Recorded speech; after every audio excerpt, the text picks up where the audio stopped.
नमस्कार मैत्रिणींनो, मी वैशालीच वर्ल्डमध्ये तुमचे खूप खूप स्वागत आहे. तर बघा, आज इथे आपण कोळंबी मसाला करणार आहोत, कोळंबीचा रस्सा करणार आहोत.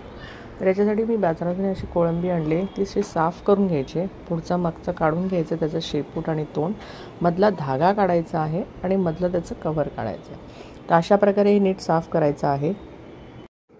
साफ करून घेतल्यावर ही कोळंबी चांगली धुवून घ्यायची आहे.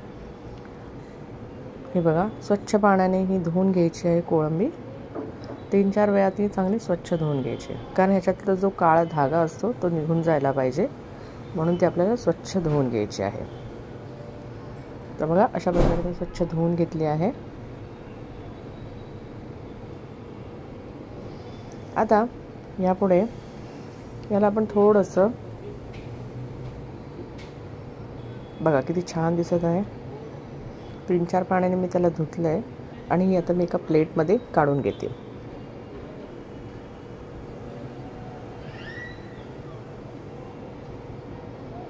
त्यामध्ये आपल्याला हळद पावडर, मीठ टाकायचं आहे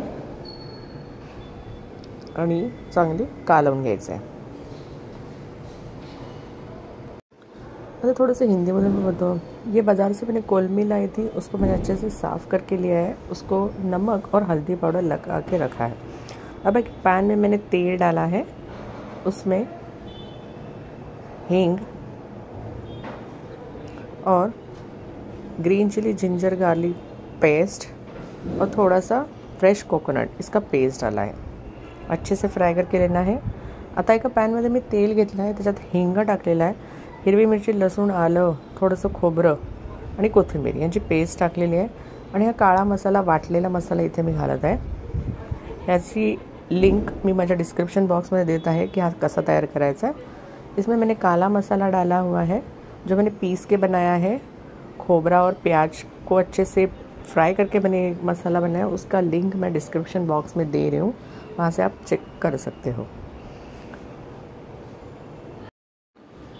यात मी थोड़ा काळा मसाला घातला आहे. तुमच्याकडे गरम मसाला असेल तर गरम मसाला पाउडर घाला थोड़ी-सी. इसमें मैंने अभी काला मसाला डाला है, ये गरम मसाला पाउडर डाल दिया है. उसको अच्छे से फ्राई करके लेना है. उसके बाद ये जो प्रॉन्स हमने रखा था नमक और हल्दी लगा के, वो उसमें डाल देना है. मग आपण हे जे प्रॉन्सला हळद मीठ लावून ठेवले होते ते टाकायचं आहे. अशा प्रकारे हळद मीठ लावलेली कोळंबी मसाल्यामध्ये चांगली फ्राय करून घ्यायची. ये बघा, व्यवस्थित फ्राई करायची है.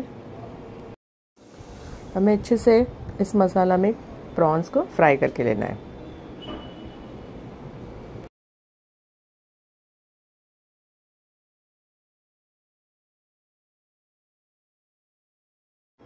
आता यात थोडं चवीनुसार आपल्याला मीठ टाकायचं आहे. एवढं लक्षात ठेवा, आपण प्रॉन्सला पण मीठ लावून ठेवलं होतं, माझ्या मसाल्यात पण मीठ आहे. तर आपण जी ग्रेव्ही करणार आहोत त्यानुसार आपल्याला मीठ ऐड करायचं आहे. इसमें आप स्वादानुसार नमक डाल दीजिए. अब इसमें पानी डालना है. ग्रेवी की कंसिस्टन्सी अनुसार आप पानी डालिए. आपल्याला जशी ग्रेव्ही पाहिजे, थिक पाहिजे, थोडी पातळ ग्रेव्ही पाहिजे, त्यानुसार आपण पाणी टाका आणि छान एक उकळी काढा.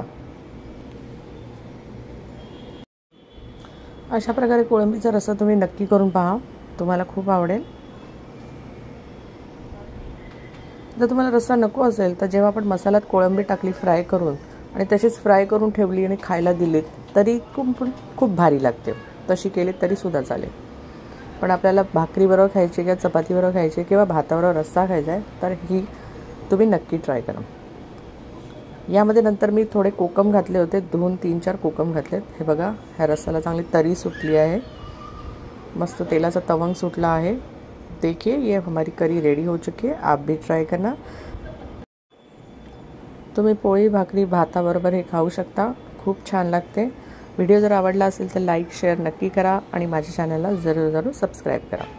पुढची रेसिपीसुद्धा मी नॉनव्हेज घेऊन येणार आहे, तर नक्की माझ्या चॅनलला सबस्क्राईब करा. Bye bye. थँक्यू.